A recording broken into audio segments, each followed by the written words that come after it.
hermanos, somos un cuerpo, ¿cierto? Y somos uno en Jesús. Vamos a darle un aplauso más grande a ese que nos hace uno en Él. Amén. Invito que por favor nuestra hermana Omaira Cuadrado, maestra de la palabra, quien nos va a estar compartiendo la enseñanza. Otro aplauso.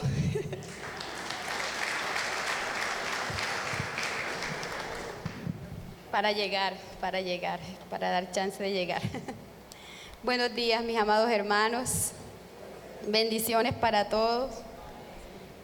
Damos gracias al Señor una vez más por estar aquí reunidos en su casa para dar gloria a su nombre, para compartir los unos con los otros y, por supuesto, escuchar el mensaje de la palabra de Dios.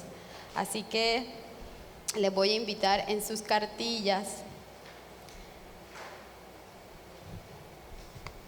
en la lección número 6 que hemos estado estudiando en base a la primera carta a los Corintios. Llevamos ya varias sesiones en las que hemos estado hablando de este tema, de esta carta, entonces hoy nos corresponde allí. Ubíquese en su cartilla, por favor.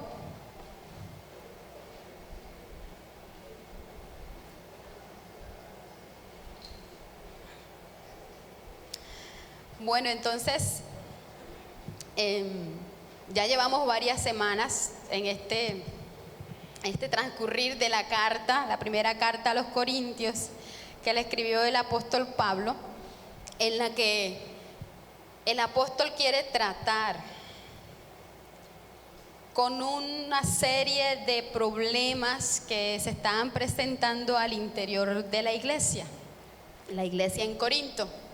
Iglesia que el apóstol Pablo había fundado en sus principios, en sus inicios, había plantado la semilla, y esta iglesia es a la que él escribe esta primera carta. Recordemos también que se nos había dicho en lecciones anteriores que a Pablo habían llegado ciertos informes de cosas que estaban pasando al interior de la iglesia. Y Pablo, del capítulo 1 que llevamos hasta este que aterrizamos en el 3, está tratando con uno de los varios problemas que estaban arraigados en la iglesia. Y ese problema era la división. Y digo uno porque esa iglesia, a diferencia de la iglesia del Libertador, tenía muchos problemas. Todavía no decimos amén, ¿verdad?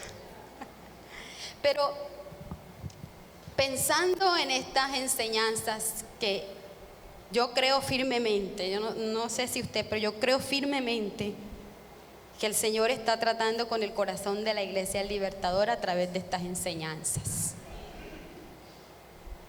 Con el corazón de la iglesia está tratando.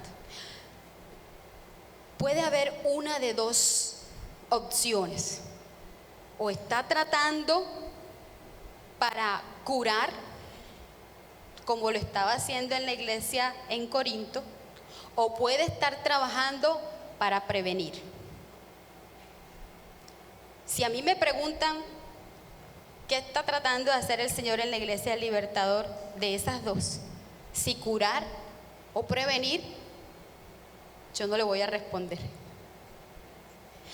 Pero hoy, como yo tengo esa pregunta, usted a lo largo de la enseñanza se va a preguntar, tal vez no a nivel de la iglesia, ¿verdad? Porque tal vez usted no tenga la facultad de conocer cómo está la iglesia, pero usted sí puede mirar hacia adentro y preguntarse si esta serie de enseñanzas, de esto que Pablo estaba tratando en la carta a los Corintios, que tiene que ver conmigo, es porque el Señor quiere curar algo dentro de mí o quiere prevenir que algo pase dentro de mí.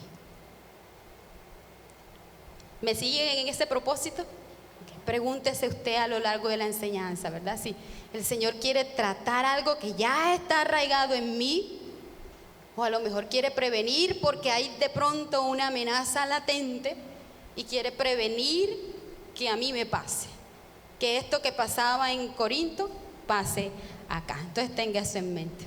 Así que el texto que vamos a leer está en la primera carta a los Corintios, en el capítulo 3. Diríjase allí en su Biblia, en los versículos 1 al 9. Primera carta a los Corintios, desde el versículo 1 al versículo 9, y este tema que está en sus cartillas tiene la madurez espiritual como título, un llamado a la unidad en la iglesia. Así como cantábamos, uno, a que seamos uno en la iglesia.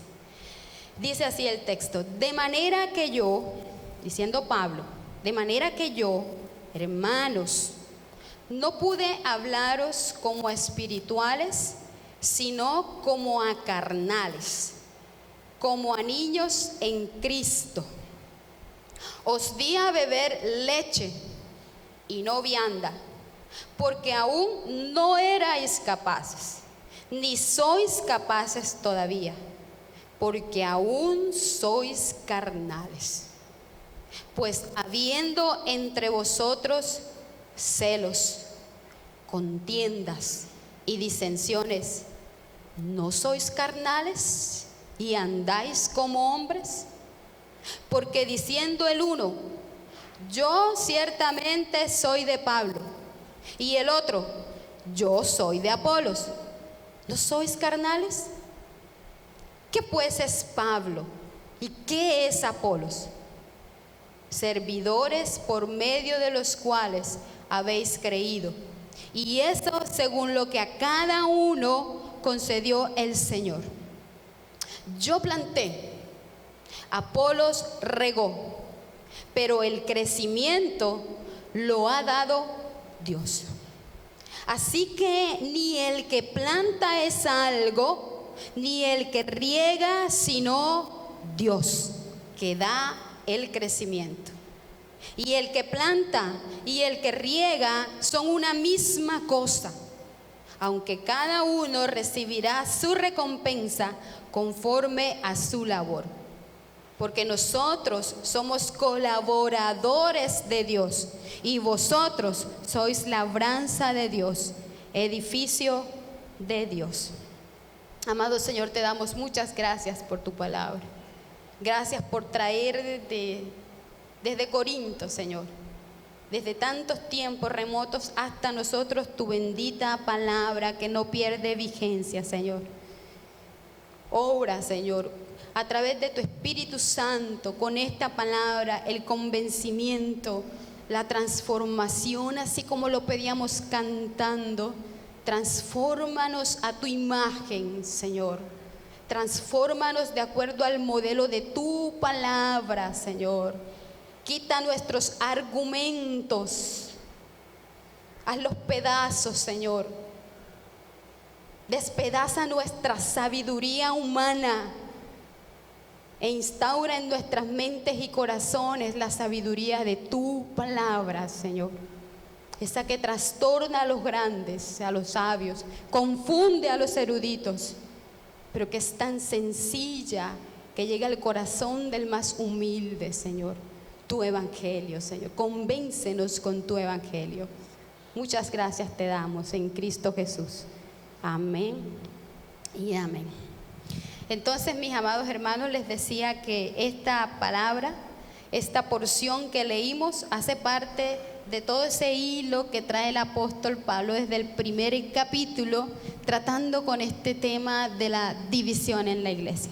Y recuerden ustedes que en enseñanzas anteriores se nos decía que había una marcada división, tanto así que habían unos grupos y habían unos hermanos de la iglesia que decían: yo soy de Pablo. Y aquí los tuvimos en tarima, ¿recuerdan? Aquí tuvimos esos personajes aquí en tarima. Yo soy de Pablo, yo soy de Apolos, yo soy de Cefas. Y habían unos que decían: nosotros somos de Cristo. Bueno, ese es el mal que el apóstol viene desentrañando desde el capítulo 1. Y en la enseñanza anterior la semana pasada, se nos recalcaba que precisamente el contexto en el que estaba la iglesia, todo ese mundo griego, ponía mucho renombre en la sabiduría, en la erudición, ¿cierto? En la filosofía, en los hombres grandes de sabiduría, y parecía que la iglesia estaba yéndose por ese hilo. Y entonces en la enseñanza inmediatamente anterior aprendíamos que de acuerdo al modelo bíblico, según Dios, esa sabiduría que nosotros consideramos importante es desechada por la excelencia del conocimiento de Cristo. Y estaba pasando entonces que los hermanos, decía también la hermana Carolina en una enseñanza, que los hermanos estaban algo así como fraccionando a Cristo en pedacitos, ¿verdad? Mochándolo así en pedacitos, y entonces era como que un pedacito para aquí, un pedacito para allá, un pedacito de Cristo. Yo tengo la mano de Cristo, yo tengo la pierna de Cristo, yo tengo Cristo fraccionado y mutilado en la iglesia. Algo así, ¿cierto? Esa figura era más o menos lo que en nuestra mente puede describirnos lo que estaba pasando al interior de la iglesia. Y Pablo les dice, eso no son señales de personas espirituales. Esa no es señal de ser maduros, sino todo lo contrario. Por eso hoy el tema es la madurez espiritual. Y el punto A que tienen ustedes allí dice precisamente la evidencia de la inmadurez. La evidencia de la inmadurez en el creyente. Entonces, vamos a mirar unas cuantas características que Pablo está describiendo en esta porción a los creyentes en Corinto de por qué lo que ellos están haciendo y lo que están promoviendo en la iglesia, lejos de mostrar que son espirituales, está mostrando todo lo contrario. La evidencia de la inmadurez en el creyente.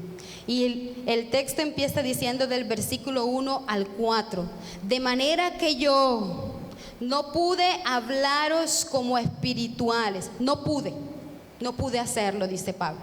Y Pablo se está refiriendo al tiempo en el que él plantó la iglesia y está diciendo, yo estuve entre ustedes, yo planté la iglesia allí donde están ustedes, pero en ese entonces yo no pude hablarles como espirituales, sino como a carnales, como a niños en Cristo. Entonces les di a beber leche y no vianda. Y ojo, utiliza esta imagen y creo que también es familiar para nosotros, porque entendemos que a un niño pequeño no se le puede dar alimento sólido. La palabra vianda aquí se refiere al alimento sólido que comemos los adultos. Entonces Pablo le está diciendo, cuando yo planté la iglesia en sus primeros inicios, les di a tomar leche y no vianda, porque aún eran niños en Cristo. Pero ahora dice, el problema, el versículo 3, es que aún están en esa condición. No les pude hablar en ese entonces y todavía no lo puedo hacer porque ustedes todavía siguen siendo niños.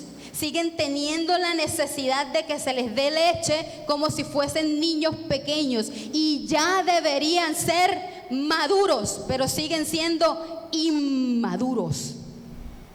El problema no es que el creyente, el nuevo convertido, sea un bebé espiritualmente. No hay nada vergonzoso en ello. El problema es que el creyente que debiera ser ya maduro siga comportándose como niño y siga teniendo la necesidad de que se le esté dando leche y no vianda. Entonces Pablo les dice aquí, algo que evidencia la inmadurez de ustedes es que son carnales todavía y no espirituales. El punto que tienen ahí, el primer punto dice, son carnales y no espirituales. ¿Y a qué hace alusión esto? El término carnales, maduros, quiere decir que no comprenden las verdades más profundas del Evangelio. El creyente que es espiritual se refiere a aquel que percibe las cosas que son del Espíritu y que ha alcanzado madurez. El que discierne las cosas por el Espíritu, entiende lo bueno y lo malo por el Espíritu.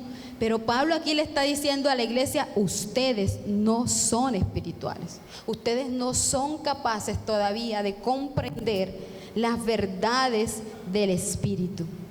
Y son carnales. La palabra carnales se refiere a los que no están ejercitados en el Espíritu. Es decir, personas que aún conociendo a Cristo, todavía actuaban como hombres carnales naturales, que eran controlados por su naturaleza pecaminosa en lugar del Espíritu Santo.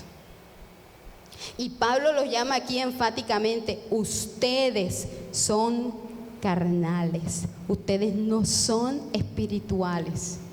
Y Pablo se los está diciendo, mis hermanos, en un tono enfático. Pablo amaba a la iglesia.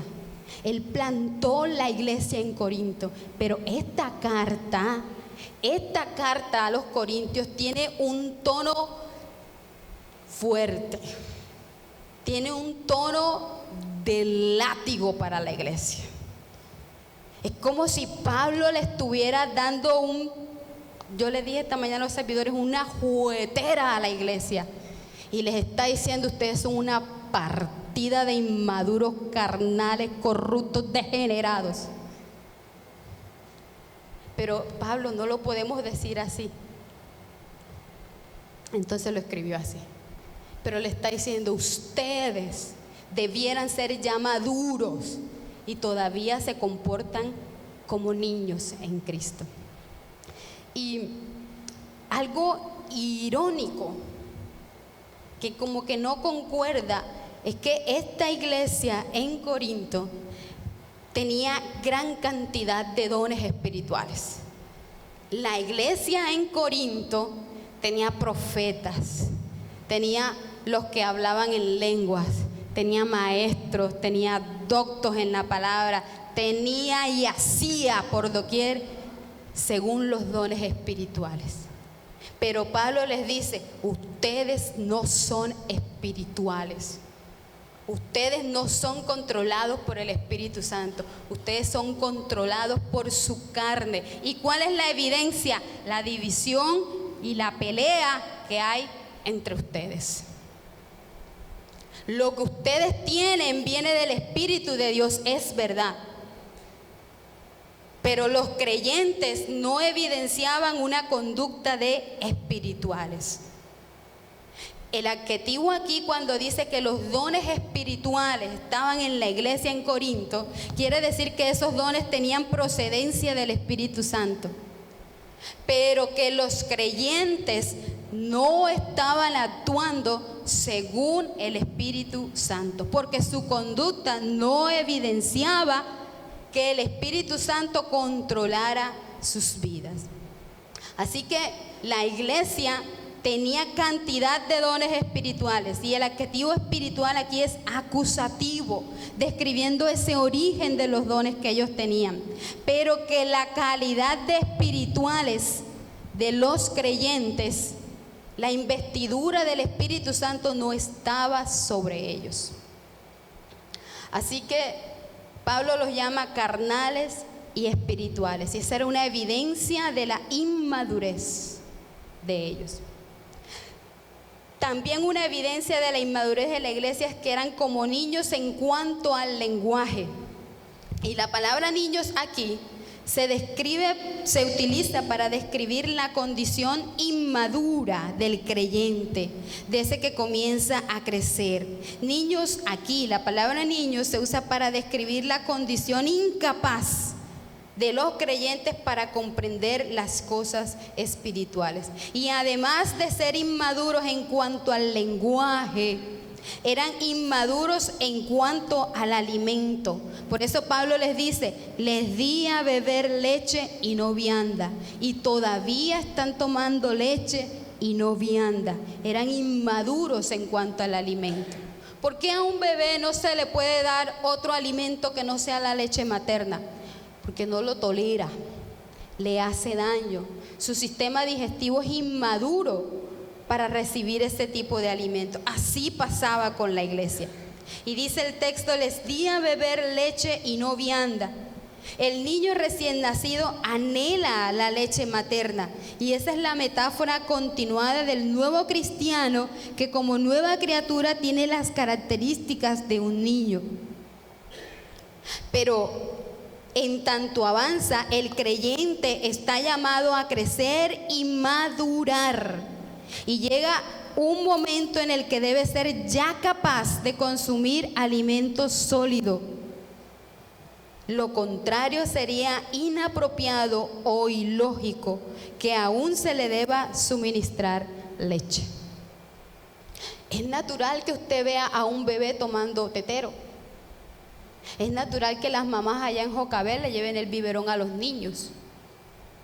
Pero no es lógico que nos traigan teteros acá en la escuela adulta.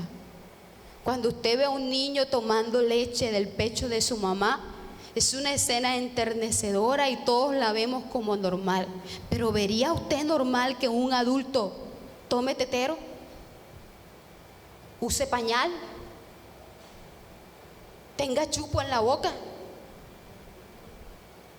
Se ve ridículo, ¿verdad? Se ve ilógico, no encaja eso allí.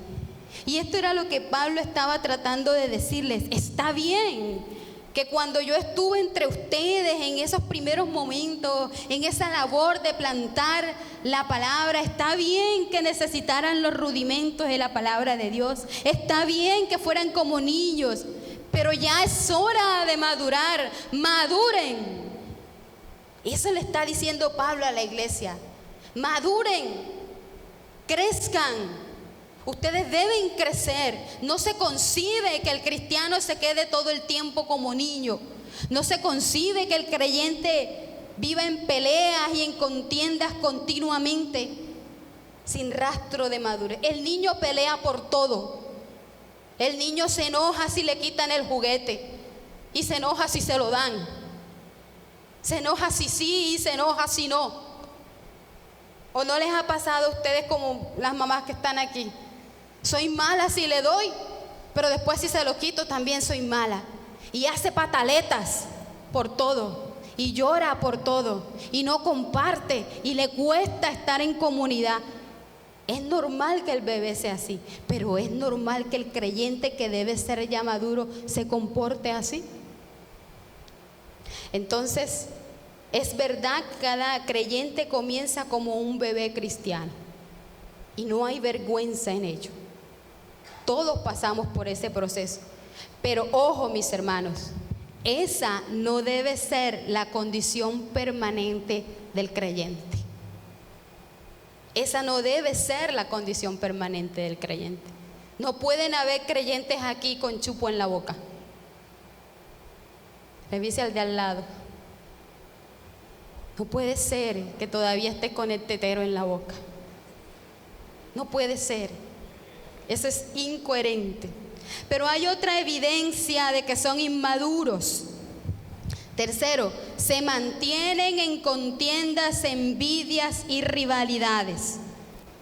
Y por eso en el texto al principio Pablo les dice: pues habiendo entre vosotros celos, contiendas y disensiones, y ojo la pregunta, ¿no sois carnales y andáis como hombres? Esta pregunta que hace Pablo allí, como varias que ha hecho a lo largo de los primeros capítulos, es una pregunta retórica. Es una pregunta que no busca respuesta, sino que ella misma se responde a sí misma. Ustedes, los que andan en peleas, en contiendas, en disensiones, ¿no son carnales y andáis como hombres? Porque diciendo el uno, yo ciertamente soy de Pablo, y el otro, yo soy de Apolos, ¿no sois carnales?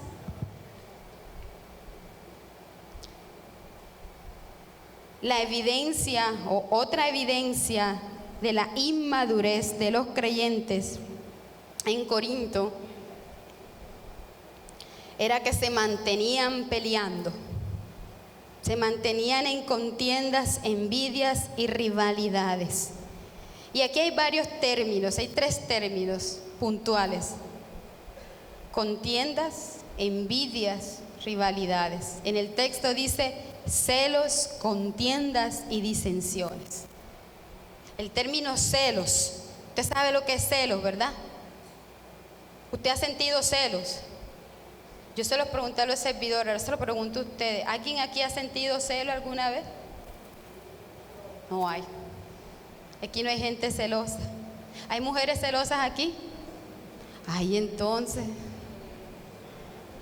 ¿No hay hombres celosos aquí? ¿Usted no cela a su esposa? Celos. Los celos se entienden como el furor interno, como ese fuego, ese sentimiento dentro de rivalizar con el otro. Bueno, ustedes no, porque no lo han sentido, pero las que hemos sentido celos, no les voy a contar. Pero las que hemos sentido celos, sentimos allá adentro como cuando vemos al objeto del celo, quisiéramos que ese fuego los consumiera. Y pedimos como el profeta manda fuegos, pero fuego nos está consumiendo por dentro.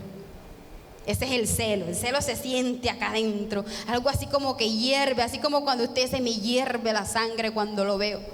Ese es el celo. Pero el celo no se queda allí, el celo avanza a otro nivel y Pablo dice: no solo hay celos entre ustedes, sino que hay contiendas y disensiones. La contienda es tomar ese fuego y exteriorizarlo. El celo me lleva a pensar a mí, ojalá yo tuviera.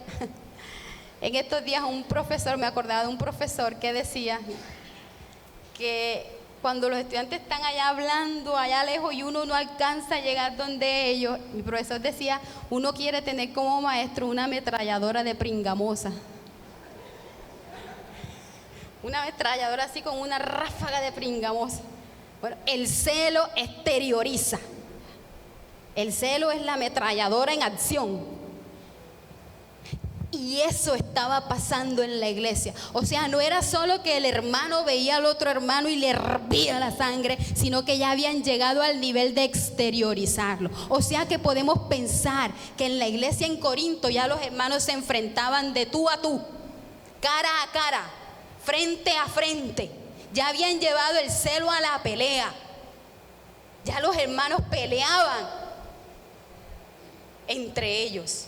Ya no era solo que lo veía y no lo soportaba, sino que era que ya lo enfrentaba y lo llamaba y le cantaba sus verdades y le decía hasta de que se iba a morir. Ya habían llegado a ese nivel. Ahí es donde usted dice ahora, menos mal que nosotros no.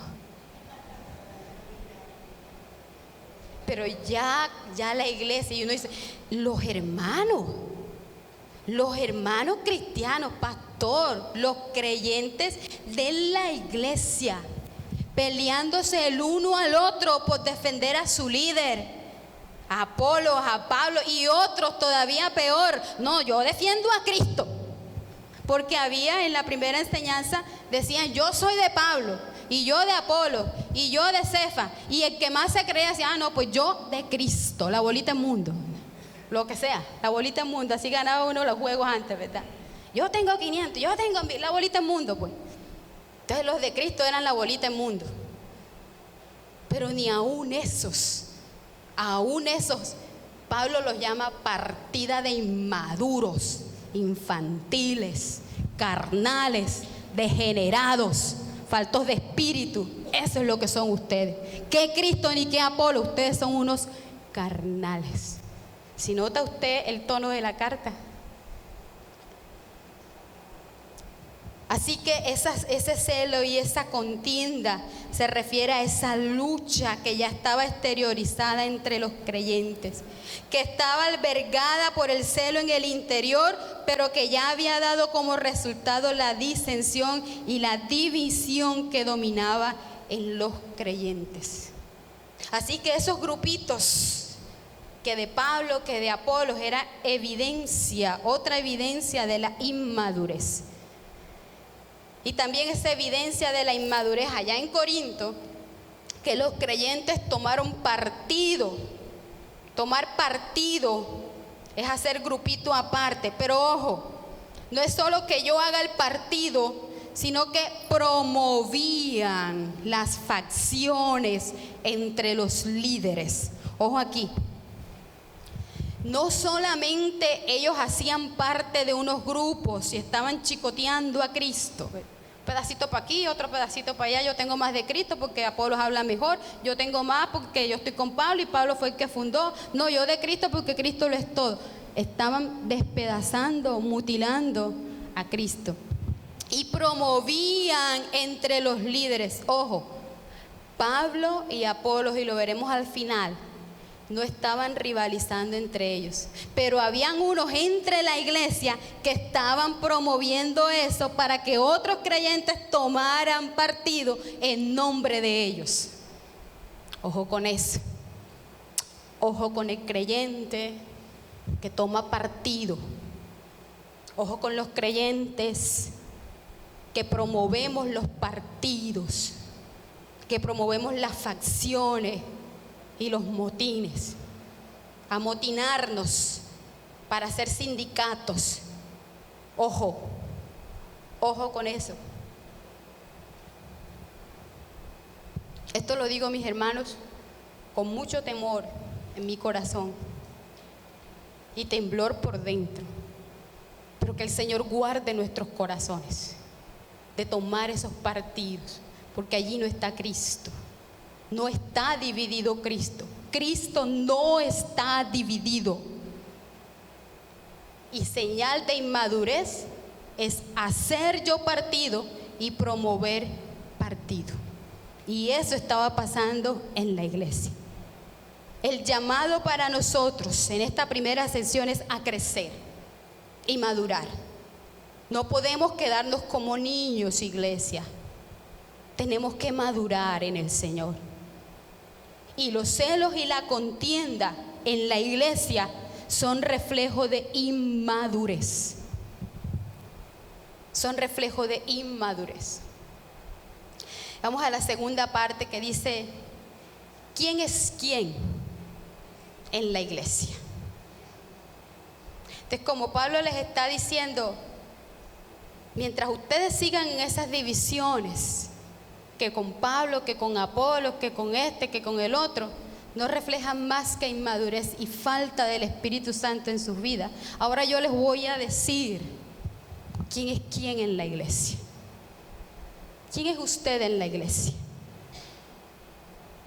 Pregúntele al de al lado, ¿tú sabes quién soy yo? Así pregunta mucha gente. ¿Usted sabe quién? Dígale con confianza. ¿Usted sabe quién soy yo? Dígale, ¿usted sabe quién soy yo? Pastor Narciso, ¿a quién tiene al lado? Ah, la pastora. ¿Usted sabe quién es el pastor Narciso? ¿Usted sabe quién soy yo? Algo así va a aclarar esta sección. Y del versículo 5 al versículo 6 dice, y inicia preguntando, ¿qué es Pablo? ¿Quién es Pablo? ¿Y qué es Apolos? ¿Quién es usted? ¿Quién soy yo? Usted no sabe quién soy yo. Usted no sabe cuántos años tengo yo en el Evangelio. Pregúntele al de al lado. ¿Usted sabe cuántos años tengo yo en el Evangelio? ¿Usted sabe cuánta Biblia tengo yo encima? ¿Usted sabe cuántos títulos tengo yo en el Evangelio? ¿Cuántos? Pastor Pineda ya es más que licenciado. Pastor Narciso ya magíster es pastor. Usted no sabe quién es el pastor Pineda. Usted no sabe quién es el pastor Narciso. Usted no sabe quién soy yo. ¿Quién es Apolos? ¿Quién es Pablo?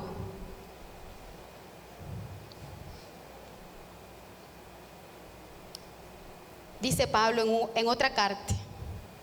En otra carta dice, aunque yo tengo también de qué confiar en la carne.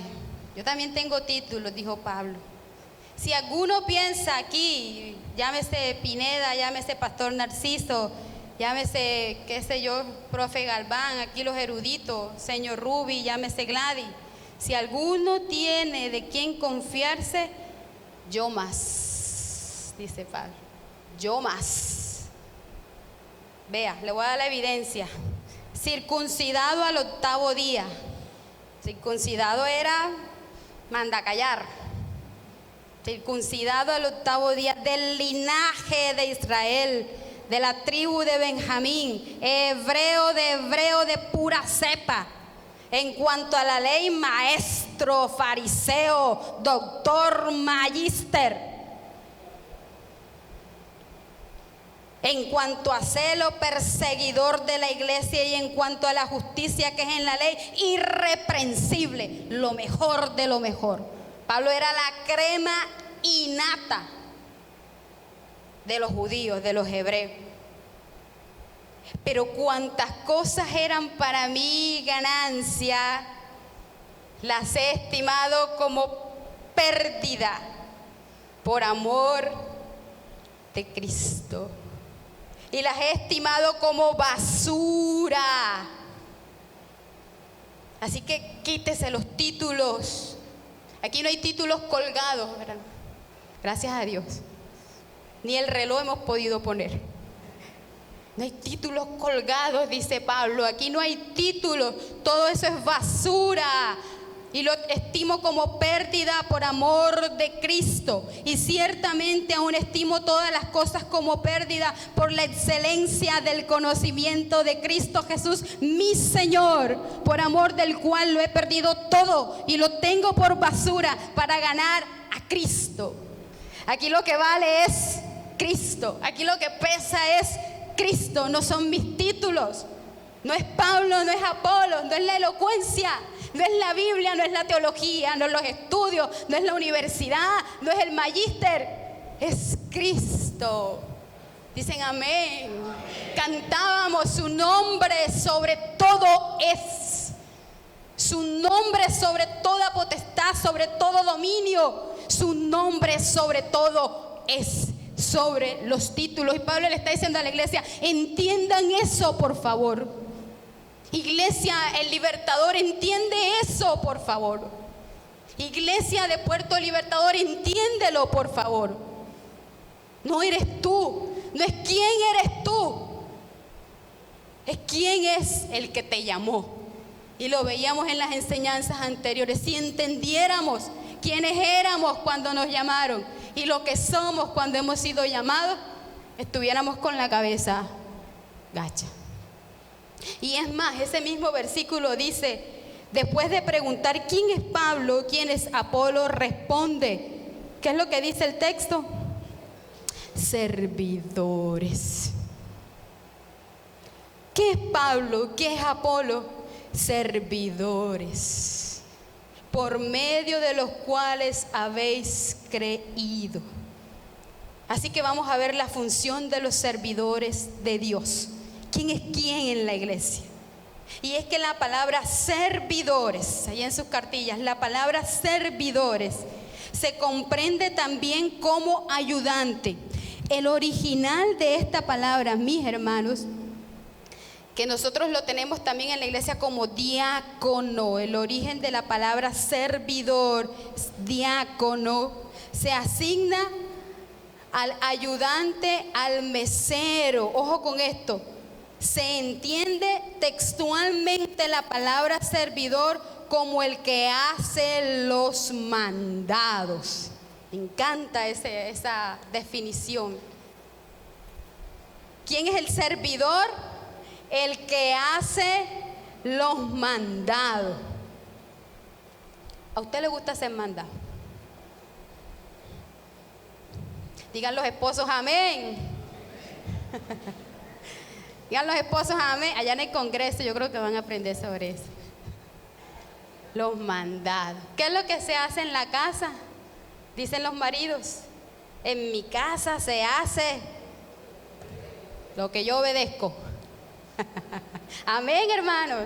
No, los hermanas, digan amén. Amén. Así que son mandados. Entonces, si usted le dice a un hermano, o cuando un hermano le pregunte, o usted diga, usted no sabe quién soy yo, ahora respóndale, es de los mandados. La respuesta es, dígale con confianza, porque eso dice la palabra, yo soy el diácono, o sea, yo soy el de los mandados. Amén, amén, deberíamos decir amén. Pablo decía, yo soy mandado, yo soy el de los mandados. Tengo un mundo de títulos, pero aquí soy el de los mandados. A mí me mandan, yo no me mando solo. Y tengo esa figura en la mente porque, bueno, yo vengo de una familia de bastantes hermanos. Y uno siempre sufría cuando uno era el menor, ¿cierto? Porque el menor iba a hacer los mandados. Y todo el mundo relajado, mira, ve a buscarme esto, mira, tráeme esto. Es de los mandados. Y uno sudado y cansado, es de los mandados. Y lo mandaban a uno a lavar los platos porque era el menor, es de los mandados. Uno tenía un alivio de pronto cuando mandaban a dos, ¿verdad? A mi hermano mayor y a mí, que éramos los mayores, nos tocaba lavar los platos. Entonces tú lavas y yo enjuago. ¿Sí? Pero éramos de los más, de buena que me tocara enjuagar. Era más sabroso la enjuagada, ¿verdad? Pero igual éramos los mandados. Y Pablo está respondiendo aquí a esa pregunta. ¿Saben quiénes son Pablo y Apolo? Los de los mandados. Es más, los que sirven a la mesa. Somos meseros, servidores, que atienden las cosas domésticas, los oficios domésticos. Somos los que lavamos los platos o somos los que enjuagamos, pero igual es lo mismo. Somos iguales. Y Pablo responde aquí, los servidores son los ayudantes, son los meseros, métanse eso en la cabeza, por favor. Son los que hacen los mandados. Así que son un medio. Pablo y Apolos son un medio, porque dice el texto, por medio de los cuales, por medio de ellos, o sea que ellos son el fin. No. Ellos son lo último en guaracha. No. Ellos son el medio, ellos son el canal. Así que son un medio, no son el fin. ¿Quién es el principio y el fin? Cristo. No son los apóstoles, no son los líderes, no son los maestros, no son los pastores. Ellos son medio, pero no son el fin. Y por eso dice que la función de ellos tiene un propósito. Su labor tiene un propósito. Dice el texto, por medio de los cuales ustedes creyeron. Así que esa labor que tiene una tarea implícita es dada por alguien superior. Alguien superior se la asignó. No se la dieron ellos mismos. Y esa labor es don de Dios. Porque dice el texto, y eso según lo que a cada uno concedió, ¿quién? El Señor. ¿Quién lo concedió? ¿Quién puso a Pablo a plantar la iglesia en Corinto? El Señor. ¿Y quién mandó a Apolos detrás de él? El Señor. ¿Quién lo puso a usted como servidor en la iglesia? El Señor. ¿Quién me ha puesto a mí acá? El Señor. ¿Quién ha puesto a cada uno en el lugar donde está? El Señor. ¿A quién le plació? Al Señor, según lo que a Él le plació. Así que nuestra labor en el Señor es dada, no es nuestra propia. Y esa función que fue asignada a cada uno, dice el versículo 6, yo planté, Apolos regó. Escuche eso. Pablo le dice a la iglesia, yo planté y Apolos regó. Ese planté que dice Pablo se refiere a la labor de la que les hablaba al principio, en la que Pablo constituyó la iglesia. Y decía el pastor Narciso hace un momento acá, la iglesia ejerce la labor de anunciar el evangelio, como el sembrador que va y lleva la semilla y la esparce. Pero no es suficiente con esparcir la semilla. No es suficiente con evangelizar al creyente. No es suficiente con anunciarle el evangelio. Alguien más tiene que ir detrás abonando esa semilla. Alguien más tiene que ir detrás arando y esparciendo y regando y cuidando de que las aves no se coman. ¿Recuerdan la parábola del sembrador? El sembrador lleva, y dice la usanza de Israel, que el sembrador lleva una bolsa y lleva un saco grande donde lleva la semilla. Ese saco grande surte al saco pequeño y él va esparciendo. Pero detrás de él debe venir otro con los bueyes, o debe venir solo con varios hombres cuidando esa semilla. Algo así es lo que Pablo está tratando de ilustrarle a la iglesia. Yo hice ese primer trabajo de regar la semilla, pero atrás venía Apolo abonando. Aquí hay hermanos, y bueno, toda la iglesia está llamada a compartir el evangelio del Señor. Hay hermanos específicamente que van y comparten el evangelio del Señor. Tenemos varias estrategias, pero una de ellas es la cartilla del regalo, y con esa vamos y compartimos el mensaje a las personas que no conocen a Cristo. Pero luego de eso, y decía el pastor, ese trabajo no se deja solo. Hay unos hermanos que consolidan, hay unos hermanos que forman. La iglesia da un tratamiento a los nuevos creyentes, hay un acompañamiento, porque ese trabajo no es sencillo, no es de un día, ni es de uno solo, es un trabajo que se hace en equipo. Y por eso Pablo está diciendo aquí, yo planté y Apolos regó. Por eso es una labor asignada por el Señor. Originalmente las acciones de plantar que hace uso el apóstol Pablo aquí indican ese primer anuncio del evangelio al nuevo creyente.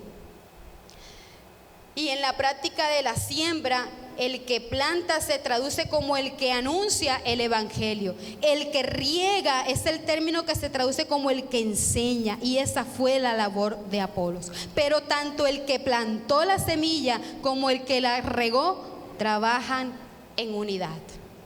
Tanto el que planta como el que riega trabajan en unidad. Es una función asignada por el Señor a cada uno. Pero tanto el que planta como el que riega se necesitan mutuamente. Trabajan en unidad. No trabajan uno por un lado y el otro por otro lado. Trabajan en unidad.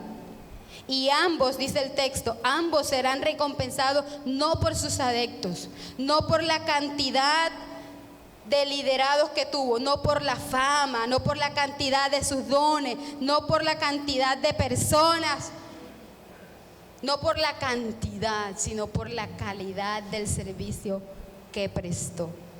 Así que, mis hermanos, lo que somos y lo que hacemos en la iglesia proviene de Dios. Y nos ha sido dado por su Espíritu Santo. Por eso aquí quiero enfatizarle, nosotros no rivalizamos. Escucha eso. Nosotros no competimos. Nosotros no peleamos el uno con el otro. Y ojalá que con estas enseñanzas eso se instaure en nuestro corazón y en nuestra mente. Nosotros no peleamos entre nosotros, no competimos por ver quién sabe más, quién hace más. No nos medimos por títulos. Dentro de la iglesia no rivalizamos. Pablo no era la competencia de Apolos. Apolos no era la competencia de Cefas. Nosotros no competimos entre nosotros mismos. El pastor Narciso no compite contra el pastor Pineda. El pastor Pineda no compite contra el pastor Olger. No competimos.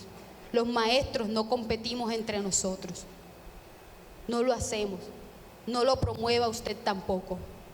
Con sus palabras, con sus hechos, no lo promueva, porque esa no es nuestra razón de ser. Aquí lo que prima es Cristo. Las iglesias aquí en Puerto Libertador no competimos. No deberíamos competir. Nosotros no somos la competencia de Lynn. Nosotros somos colaboradores, somos consiervos y trabajamos para un mismo fin, para un mismo norte. Y es que las personas conozcan a Cristo, conozcan al Señor y tengan salvación en Él. Amén. Así que como último punto dice, el crecimiento proviene de Dios. El crecimiento proviene de Dios. Y por eso la última parte dice, pero el crecimiento lo ha dado Dios. Así que, como cuando uno acaba la pelea, como cuando el papá para la pelea entre la hija y el hijo, entre los dos hijos. Aquí ninguno es más que el otro. Así le dice el papá, ¿cierto? A los hijos. Bueno, aquí ninguno es más que otro.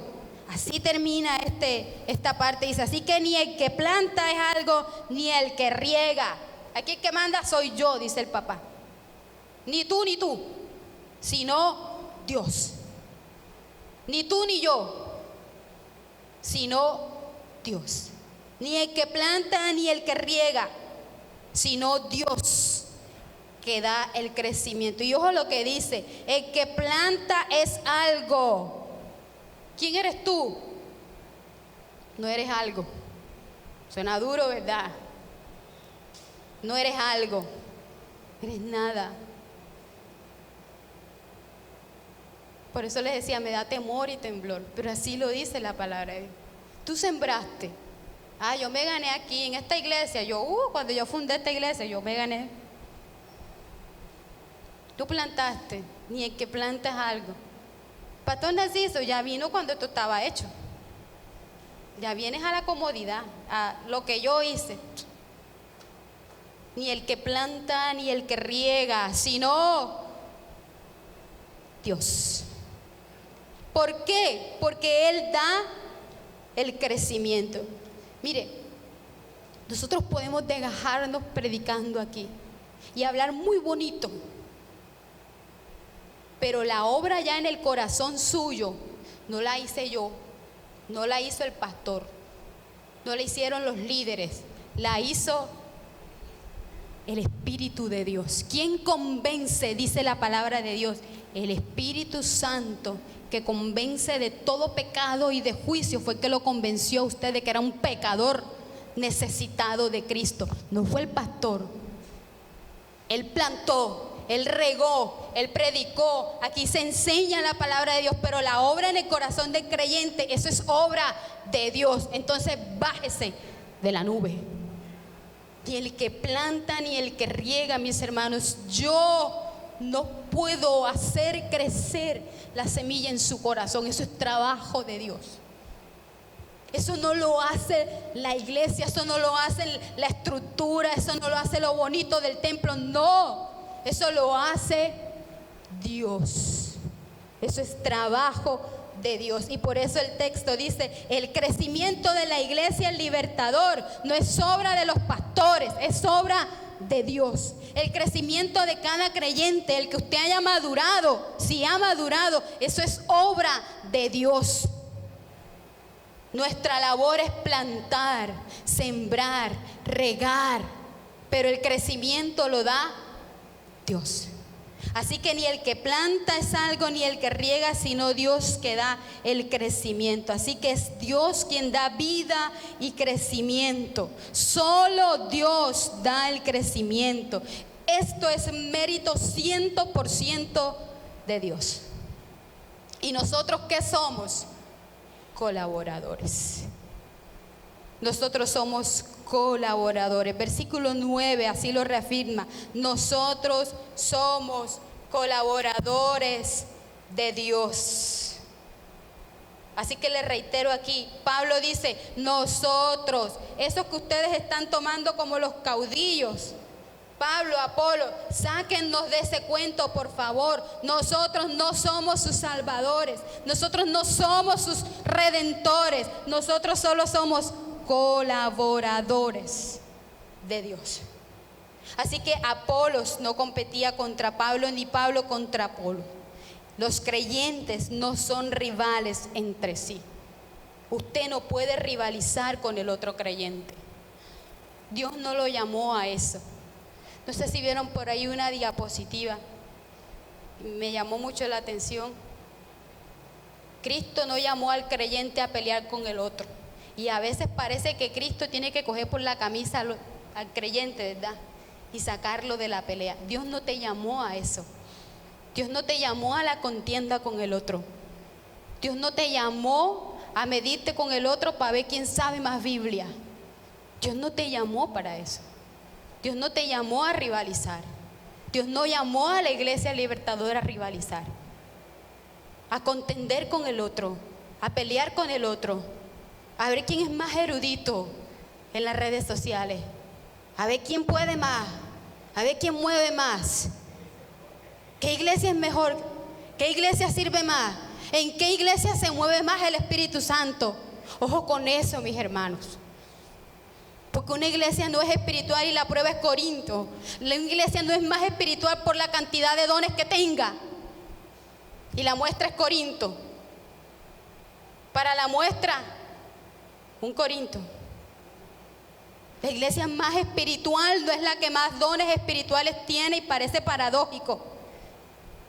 Esa no es la más espiritual. Y que yo me voy para aquella porque allá hay más espíritu que acá. ¿Cómo lo mides? ¿Cómo lo estás midiendo? ¿Cómo lo estás viendo? ¿Cómo lo estás entendiendo? No rivalizamos, no competimos. Pero la espiritualidad, la madurez de una iglesia no se mide por eso, mis hermanos. No se mide por eso. Así que entendamos quiénes somos, qué somos en el Señor. Somos colaboradores de Dios. No somos rivales, no somos competencia. Y por último termina diciendo, somos cultivo y edificio de Dios. Porque dice, nosotros somos colaboradores de Dios. Pablo le está diciendo a la iglesia, mire, Apolos es mi hermano. Apolos es colaborador como yo. Y ustedes son labranza de Dios. Ustedes son el cultivo que nosotros regamos y abonamos, pero a la larga ustedes son labranza de Dios. No son de nosotros, no nos pertenecen a nosotros. Nosotros no le pertenecemos al pastor Narciso o al pastor Olger o al pastor tal. No le pertenecemos a los pastores, a los líderes. Somos edificio ¿de quién? De Dios. Somos el cultivo de Dios. ¿Y acaso la mata de plátano le dice al que la cultiva, no me cultives? No. ¿Acaso la mata de chopo le dice al que la cultiva, no me toques? No. Usted es cultivo. Usted no es el que manda. Nosotros somos cultivo de Dios. Somos edificio de Dios. Somos labranza de Dios. Dejémonos labrar por el Señor. Dejémonos construir por el Señor. Así que el cultivo tiene un dueño. Pero los dueños no son los líderes. Los líderes no son los dueños. Los pastores no son los dueños. ¿Quién es el dueño? Cristo. Y el edificio tiene un dueño y un constructor. ¿Quién es? Dios. Dios es el dueño, es el arquitecto, es el constructor. Es más, mire, en la usanza de la antigüedad, cuando se construía un templo, cuando se construía un edificio, cuando se hacía una construcción grande, al edificio, a la casa, al puente, a lo que se hiciera, se le colocaba el nombre de dueño. Se le colocaba, a los templos se le colocaban los nombres de los dueños. Nosotros somos el edificio y el dueño es Dios. El nombre de Él está puesto sobre nosotros. Cristianos. ¿De quién son? De Cristo. Él ha puesto su nombre sobre nosotros. Somos propiedad de Cristo. No somos propiedad de una denominación, de un pastor, de un maestro. Porque aquí el dueño es Cristo y la iglesia debe comprender eso. Usted debe comprender eso. Yo debo comprender eso. Y no solo comprenderlo hoy en la enseñanza, yo debo vivirlo y debo practicarlo. Debo evidenciarlo, que yo sé quién es mi dueño, que yo reconozco que soy propiedad de alguien, que yo reconozco que no soy la competencia del otro y eso me va a permitir tener relaciones sanas con el otro. Y eso va a ser evidencia de que yo soy un creyente maduro. Así no hablen lenguas, así no profetice, así no predique, así no enseñe. Usted no crea que esto que yo estoy haciendo es la evidencia de madurez. No crea que eso es así. Esta no es la evidencia. La evidencia es que tanto ama, nos decía el maestro, iba a decir el pastor del domingo pasado. La evidencia de que eres espiritual, de que eres sabio, no es la cantidad de dones que tienes, sino cuánto amas. Porque al final, mis hermanos, ustedes van a comprender, y oramos que así sea, que el hilo conductor de Corintios es el amor. Los dones y los ministerios ejercidos bajo el amor. Un creyente que ama no rivaliza con el otro, no pelea con el otro, se une al otro, se adhiere al otro, se ve a sí mismo como el que hace los mandados y ve a Cristo como el Señor. Ve su nombre, el nombre de Cristo en él, porque él es un edificio de Cristo. Se deja trabajar como un cultivo porque sabe que tiene un dueño que está trabajando en él. Amén. Le invito a estar de pie. Usted y yo somos propiedad de Dios. Y es Dios quien nos hace fructíferos a través del trabajo de los pastores, de los maestros, de los líderes.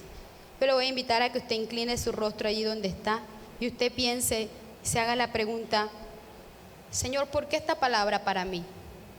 Cierre sus ojos y perdone que lo conduzca así, pero acéptelo con humildad y sencillez. Y pregúntese interiormente, pregúntese en su cabeza: Señor, ¿por qué esta palabra para mí? O si ya lo ha descubierto, dígale: gracias, Señor. ¿Qué quieres tratar en mi corazón? ¿Estás tratando de curar algo que está dentro de mí? ¿O quieres prevenir, Señor, lo que sabes que puede pasar? Cuida mi corazón. Y yo hago ante ti el compromiso de cuidar mi corazón, Señor, para mantenerme en la unidad en ti, para comprender quién soy en ti, Señor. No permitas que el ego, que los títulos, que lo que he conseguido, que lo que soy, se envanezca y se enseñoree sobre mí. Pídale al Señor: Señor, guarda mi corazón, purifícalo, Señor, quebranta mi corazón, quita todo lo que en mi inmadurez, en mi carnalidad, Señor, he permitido que me envanezca la manera de pensar. Hoy reconozco que te necesito, Señor. Hoy reconozco que soy tu propiedad, que tengo tu nombre, Señor, porque tú me has construido, tú me has edificado, tú me has hecho crecer, Señor. Si yo no he muerto como la semilla que se la comió el ave, como la que ahogó la piedra, o como la que se secó, es por tu gracia, es por tu misericordia, es porque tú abonaste mi tierra, es porque tú estuviste para cuidarme, Señor. Reconozco que te pertenezco, Señor. Reconocemos como iglesia que somos tu propiedad, Señor. Gracias por tu palabra. Gracias por tu tratamiento a la iglesia, Señor. Gracias por tu tratamiento a nosotros, Señor. Bendito sea tu nombre para siempre, Señor. Señor de la iglesia por siempre. Eterno Rey de la iglesia por siempre. Levantemos nuestras manos a Él y digámosles: tú eres el Rey, tú eres el Señor de la iglesia. Tú eres el dueño de mi vida, Señor. Obra en mi vida conforme a tu voluntad. Perdóname, Señor, por las veces que yo he querido tomar partidos. Dígale, Señor, perdóname por las veces que yo he querido, Señor, dividir, he querido pelear, por las veces que me he dejado llevar por la ira, por el celo, por la contienda. Hoy te pido que sanes mi corazón, Señor. Y te doy gracias por hacerme entender tu palabra, Señor. Gracias por amar tanto a esta iglesia. Gracias por amarme tanto, Señor. Gracias por amar a tu pueblo, Señor. Gracias porque amaste a Corinto, Señor. Aún con sus faltas y sus fallas, amaste a esta iglesia. Y sigues amando a tu pueblo, Señor. Gracias, Señor, por tu corrección, por tu palabra bendita. Dele gracias al Señor y dele un fuerte aplauso en gratitud. No a mí, no a nosotros, no a nosotros, dice el salmista, sino a su nombre sea dada toda gloria y toda honra en los cielos y en la tierra. Amén y amén.